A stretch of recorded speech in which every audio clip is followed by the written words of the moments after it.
happy Valentine's Day on this Friday, February the 14th. You're watching the VSB Evening News. I'm Kristen Martinez, and here's our top story. Opposition leader Mark Bean stunned Parliament today when he turned his personal explanation of what had really taken place during that controversial phone call between him and Premier Craig Cannonier over the gaming referendum into a no-holds-barred attack on the OBA hierarchy. He broke it down into 4 areas. During these discussions, 4 main points became the focus of our attention. 1.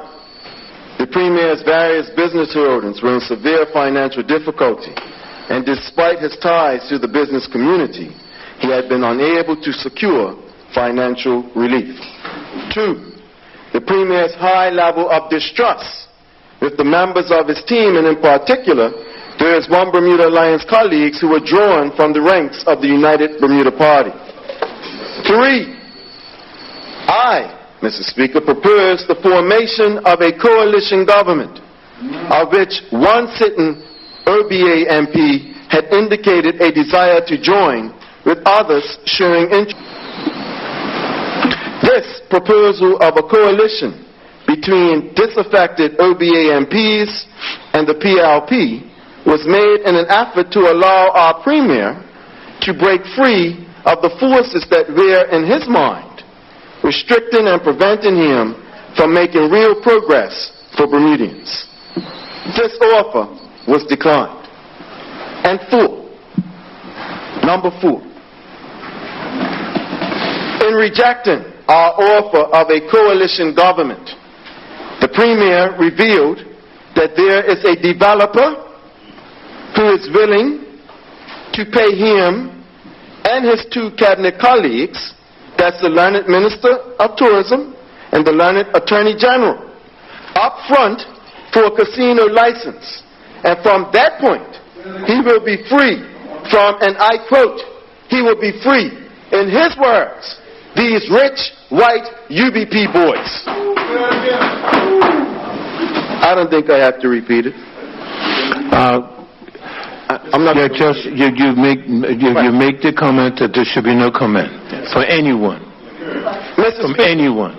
Mr. Speaker, I have just revealed to you, the other members of this House on both sides, and the Bermudian voter, the real reason as to why this casino gaming issue, the disrespect shown to you as Speaker, and the theft of the voter's democratic right has and is occurring. Even after the revelation of a taxpayer-funded political advisory document, which has revealed their plans and intentions to mislead the people of Bermuda, their course towards ill repute has not altered. Unlike the misrepresentation presented to the public by our Honorable Premier and his 2 ministers, this is a true account of past and current actions.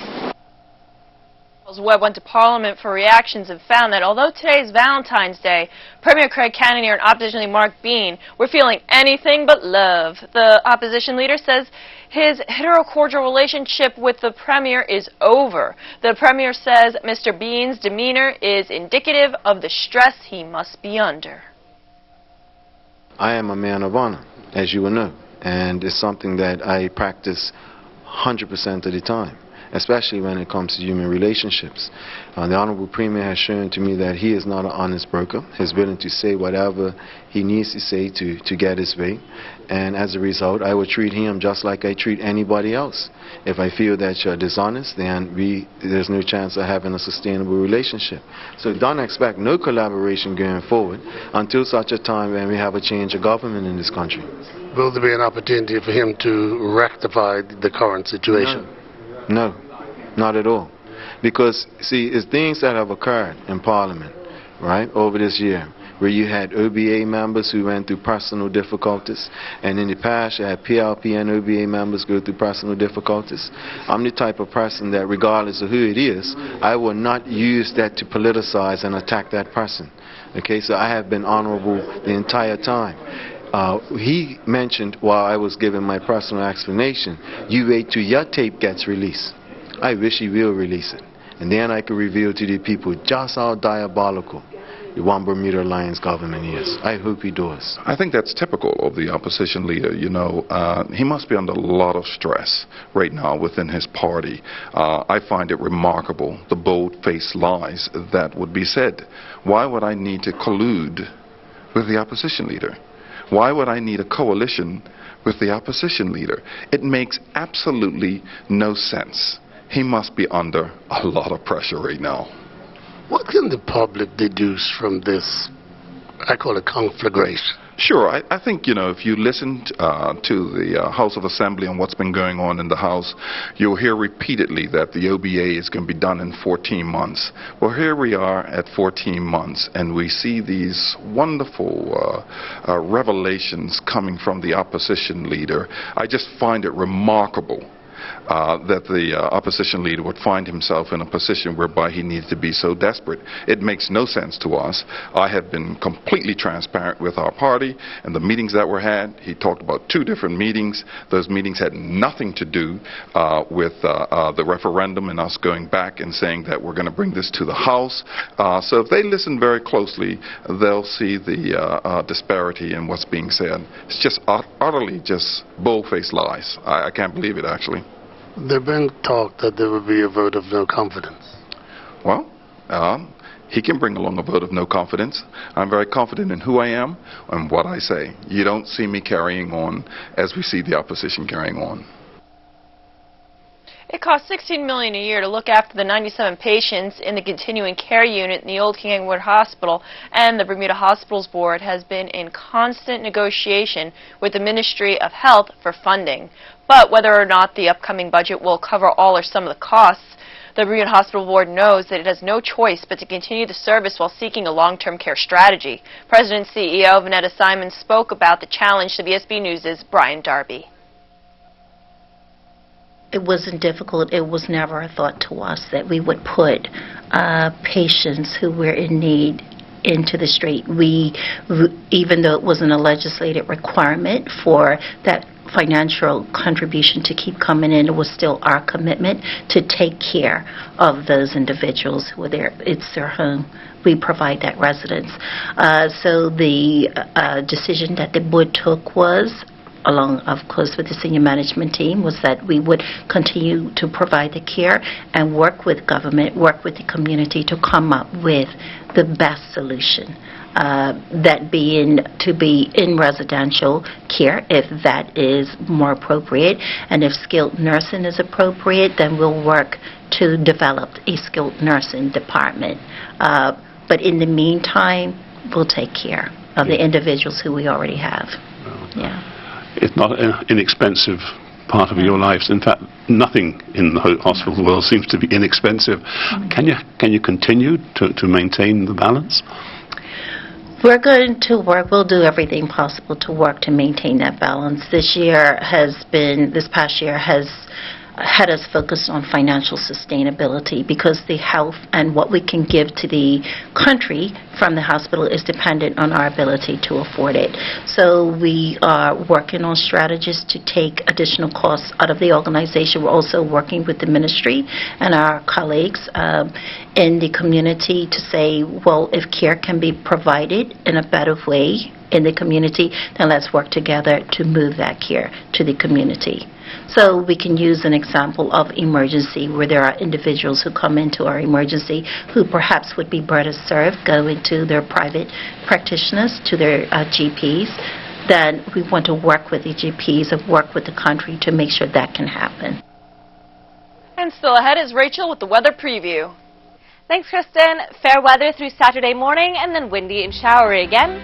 But for tonight, looks like it's going to be a dry evening. Please stay tuned for the full weather report as we find out who won Photo of the Week. The weather radar picture provided courtesy of the Ministry of Transport on Vsb TV 11. Save half price on juicy cantaloupes, only $2.99 each. Save $1.50 per pound on fresh Purdue chicken drumsticks or thighs, only $1.99 per pound. Everything's better with Bluebonnet on it. 1 pound box margarine sticks, only $1.69. Save 49 cents on an 8-ounce Swanson chicken or turkey pot pie, only $1.19. Scott Shoes size paper towels, only $2.49 per roll. All stores open until 10 p.m. for your shopping convenience. You can count on It's our fantastic February savings event going on now. We have something for every room of your home and incredible savings all month long. Browse around our site to find exactly what you're looking for. New styles, new colors, a new look for your home. We have a huge selection of beautiful furniture and amazing prices that won't last long. So stop in today. You won't want to miss our fantastic February savings event going on now.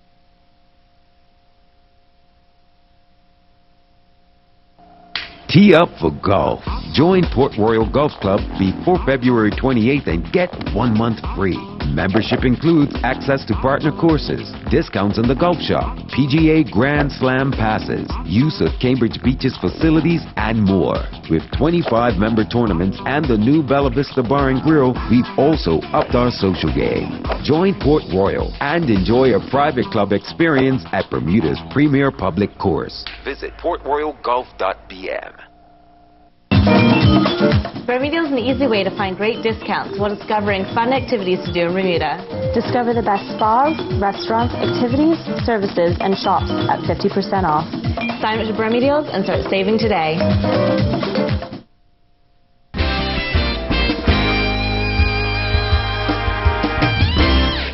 As the rain poured down torrentially last night, most people were sleeping. However, for one family, the rain shower turned into a life-threatening situation as rainwater began to flood one man's apartment so high that he had to swim out of a high window to make it out of the apartment alive. VSB's Julia Smatt spoke with Patty Furlong, who recounted his harrowing experience that saw him making his way through ice-cold water in the dark, searching for a way out of his home. I was in bed this morning about 5 o'clock. I heard a very loud explosion, which turned out to be the kitchen window after collapsing in with the water. So I opened my bedroom door, still not knowing what was after happening, and water started gushing in around me. And basically, within, I say, 15-20 seconds, I had water up to my knees. And then by the time I made my way from the bedroom into the living room, which is it's maybe 4 or 5 steps normally, I had water coming up just above my belly button, below my ribs sort of area, and it was dark at that time of morning. It was very cold water, and it was quite a frightening situation, I guess, I was in. So I tried the front door, couldn't find keys. My wife was on night shift at the time, so it was just me in the house, but couldn't find keys or anything. I was looking around the apartment and the water was rising, and having a little bit of a panic, and I noticed a small window above our television unit, so I climbed up into the television unit, knocked out the glass, and basically got out through there, crawled out into water. Yeah. Basically had to kind of swim out, correct? Well, pretty much the water ended up the height of the windows by the time I was pulling myself out of it, yeah, so I was dragging myself out into water, onto the garden, and I came out into a pretty crazy scene. So I got out of the apartment in just pyjamas, bottoms this morning, and I had to borrow some clothes off Ray, some very stylish bits and pieces, but I went back into the department after the water was cleared, and I found in the top of the wardrobe there was like shorts and a hoodie, but everything else was destroyed. All my wife's clothes, my clothes, all electronics, beddings, furniture, everything destroyed. The owner, Raymond Medeiros, of the home that Mr. Furlong rents an apartment from, said that what occurred at his home was devastating, but he was happy everyone was still alive. He commended Minister of National Michael Dunkley and Premier Craig Cannonier for coming to his home to offer their moral support. Mr. Raymond said the worst part of the situation was that he felt it could have been avoided had the government acted on his warnings a few years ago regarding a potential situation such as the one at hand. I wrote letters to the ministry years ago when we had a problem, I would say a quarter of this magnitude, and got absolutely no response. And I was very disappointed at the time because I took pictures and delivered a handwritten letter to the then minister, Mr. Derek Burgess, who did not even see fit to acknowledge receipt of the letter, let alone give me any type of reply. Not even to the fact that we understand your difficulties, but at this time we're not in a position to do anything. Got nada, not a response at all. And to say, you know, I was quite disappointed at that. But I was gratified this morning to see our Premier to take time out of his busy schedule to come down and give his sympathies and offer his support, moral support. While it was pouring buckets last night, another family woke up in the middle of the night to crashing sounds due to an embankment that collapsed along the south side of Palmetto Road near Perimeter Road in Devonshire. VSB's Julia Smatt was on the scene along with camera person Adrian Smatt and has the story. It was certainly a catastrophic sight to see on Palmetto Road as people gathered in the area where a wall once stood. The wall collapsed in the early hours of the morning and the remains of the rocks, stones, sand and rubble lay mounted up against a house that was lower down from the road. Around 15 works and engineering workers could be seen making their way through the tremendous pile of debris. Sources telling VSB News that the area of the collapsed wall had acted as a drainage system, and due to the heavy rain it just simply couldn't withstand any more pressure and subsequently collapsed and went tumbling down the hill. Belco workers were on site as the wall collapse caused a Belco pole to become displaced. The pole could be seen precariously lying against a porch. Due to the storm, 12 people in the Palmetto Road area were without power in the hours of the morning. VSB News spoke with one of the area residents that lived in the home that was affected. The woman appeared shaken up and said, "This situation is unbelievable, just unbelievable." In the House of Assembly, Minister of Works and Engineering Patricia Gordon-Pamplin addressed the situation, saying that engineers were on site evaluating the damage and structure of the wall and the underlying foundation. She assured the public that cleanup to the affected houses will commence as soon as the engineers can confirm that there is no further danger of collapse. The rainstorm and subsequent flooding also affected 2 schools. The Dame Marjorie Bean Hope Academy and St. David's Primary Preschool had to shut down for the day due to flooding. I'm Julia Smatt reporting for VSB News. Now here's a look at the daily markets presented by Bias.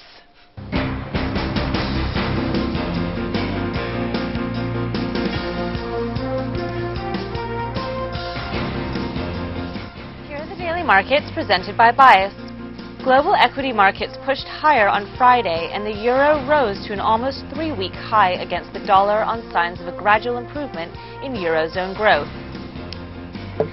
U.S. stocks rose amid better than forecast earnings and continued confidence in the strength of the world's largest economy.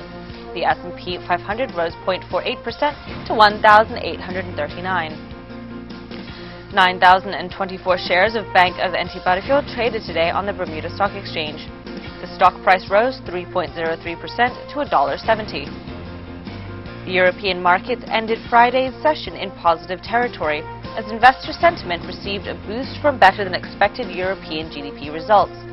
France's CAC 40 rose 0.63%, while Germany's DAX added 0.68%. Asian markets closed mostly higher on Friday, with Hong Kong shares having their best week since November. Japanese stocks shot lower, falling 1.53% as the yen strengthened against the dollar. Latin American markets advanced. The Vsb rose for the first time in 3 days on better than forecasted corporate quarterly sales results. Treasury yields rose to an almost 2-week high amid bets the Federal Reserve will push on with reductions to its bond purchase program. 10-year yields rose 1 basis point to 2.74%.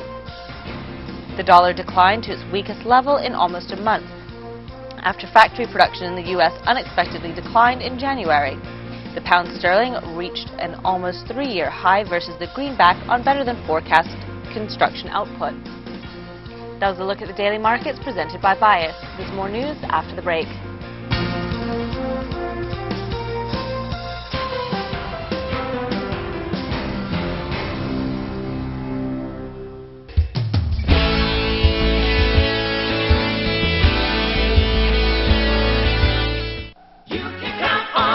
Save $1 per pound on fresh Tender Choice boneless pork chops, only $5.99 per pound. Fresh strawberries, just $4.99 for a 1-pound package. Simply 5,000 double roll toilet tissue, only $3.39 for a package of 4. Cinnamons or apple and cinnamon Cheerio cereal, only $4.99 for a 12.8-ounce box.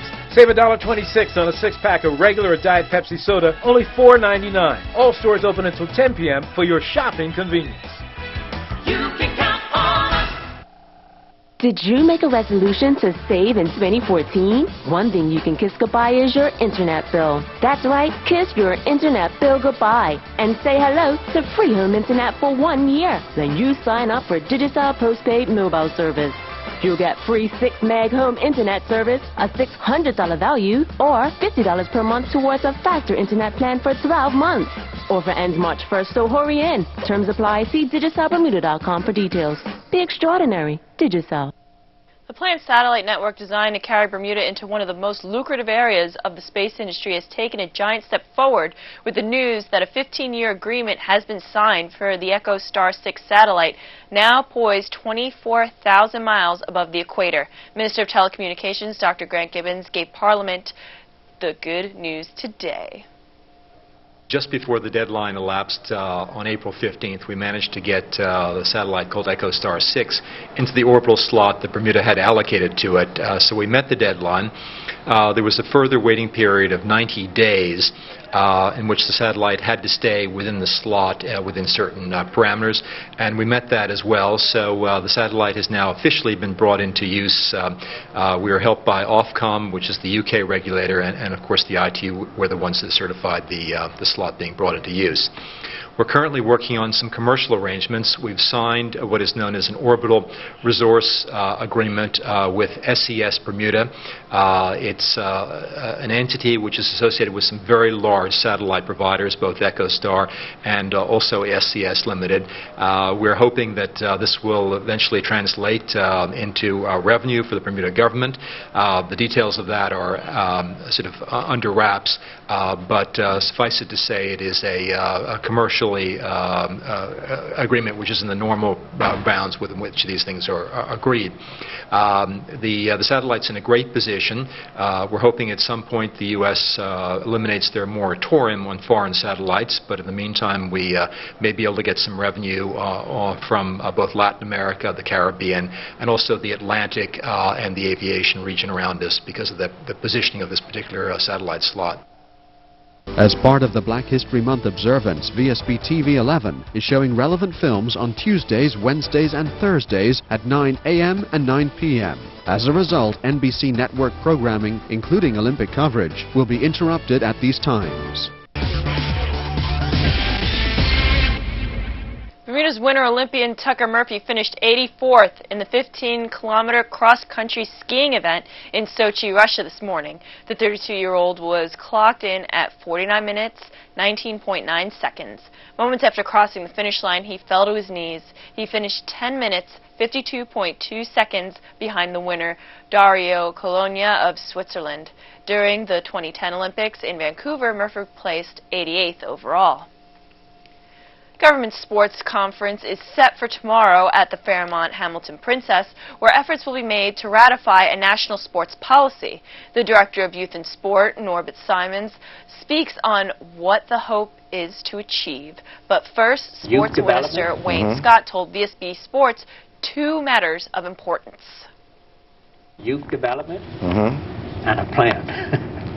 And when I say a plan if you have a policy that focuses on everything from youth development to elite athletes and Olympics, you know, what's the plan? You know, what's the steps to take you from A to B to C and so on and so forth? And certainly structured youth development is the foundation of what that should be about. And just really looking to ensure that you have consistency, that we're utilizing resources as a country as best we can. There's a lot of duplication of efforts even throughout the national sports governing bodies, and if you're looking at making sports development an integral part of any funding that comes from youth and sport as an example. Basic youth development plans are somewhat similar. Of course, there's changes depending on the discipline you're doing, but why reinvent the wheel? Why create this, 50 times when we can have a core product that just gets slightly modified? That is a significant better use of resources. We had a meeting in December to ask a series of questions of the national sports governing bodies. That was after many consultations over the past few years. We've initially drafted a document, and we want to present that document at the conference. There's some points that we would like for deeper discussion on, and to get support for the document. If there are some things that we've left out, it's an ideal time for the National Sports Governing Bodies and our stakeholders to indicate to us what they think that should be added or taken out of the document itself. So it's going to range from grant positioning, facilities and the like. So it's going to include, just about, we're trying to run the gamut as far as sports goes in Bermuda. In celebration of Black History Month, the Defense Broadcasting Company Limited is proud to present films acknowledging the contributions made by black people throughout the world. See these historic films at 9 a.m. and 9 p.m. Tuesdays, Wednesdays and Thursdays during Black History Month. On Vsb TV 11, sponsored by Belco, Lindo's, Gibbons Company, Bermuda Bistro, Caesar's Pharmacy and Sports R Us. Good evening, everyone. Happy Valentine's Day, TGI Friday, and welcome to tonight's VSB weather forecast. Our weather shot is brought to us by Catherine Hunter, taken at 9:50 this morning on South Shore. Very stormy seas. You see waves just crashing against each other. A little bit of seaweed being tossed around in the background. A gray, overcast skies, but we got a little bit of sunshine towards the end of the day. Thank you, Catherine, for sending in this shot. Temperatures for today, we had a high of 71 at 2 in the morning and a low of 64 at 4 in the morning. Current conditions, 66 degrees, humidity 65%, winds are blowing out of the west 15 knots, and barometric pressure is rising slowly at 30 inches. Rainfall next the month of February, 4.54. We got 3 inches last night when that front came through, for a yearly total of 10.76. Yearly normal, 3 inches lower at 7.81 inches.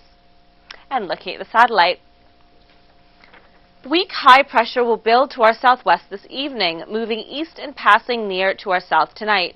This will provide mainly fair conditions through Saturday morning. Another developing cold front will bring showers, strong to near gale winds, and a risk of thunder later Saturday. As this front moves away, fair conditions will prevail through early next week. And looking at the gateway cities, Atlanta mostly sunny, 51. Boston partly cloudy, 33. Charlotte mostly sunny, 46. London heavy rain, 50. Miami partly cloudy, 76. New York 37 and mostly cloudy. Orlando 74 and partly cloudy. Philadelphia 32 and mostly cloudy. Toronto partly cloudy, 21. And Washington partly cloudy and 34 degrees. And back at home tonight, partly to mostly cloudy with a low near 64. Winds westerly at 12 to 18 knots, and then veering southwest 5 to 10 knots. And tomorrow, increasing clouds, developing showers, and a chance of thunder late with a high near 72. Wind southerly 8 to 12 knots, then increasing to 15 to 25 knots, and then veering southwest 28 to 32 knots with gusts up to 45 knots by the evening, and then veering westerly overnight. Marine tonight, small craft warning with seas inside the reef 2 to 4 feet and seas outside the reef 8 to 17 feet with a sea surface temperature of 71 degrees. Marine tomorrow, we got a small craft warning again, seas inside the reef 2 to 4 feet, seas outside the reef 8 to 12 feet. High tide will be at 8:38 in the morning and low tide will be at 2:59 in the afternoon. And looking at the 5-day forecast, Sunday, partly to mostly cloudy, windy with a high near 69. Monday, sunny breaks, breezy with a high near 66. Tuesday, mix of sun and cloud with a high near 64. And Wednesday, partly cloudy with a high near 68. And congratulations to Tracy Osborne, our photo winner of the week, for this gorgeous, vibrant shot. Thank you, Tracy. We'll be in contact with you about your prize, dinner for 2 under Bermuda's finest restaurants. And thank you to Ken Smith, our meteorologist for tonight, and everyone at the Bermuda Weather Service. I'm Rachel Sodden. Have a great weekend. From all of us here at VSB, happy Valentine's Day and have a wonderful weekend. Wardrobe and makeup for Kristen Martinez and Rachel Sodden, provided by Gibbons Company.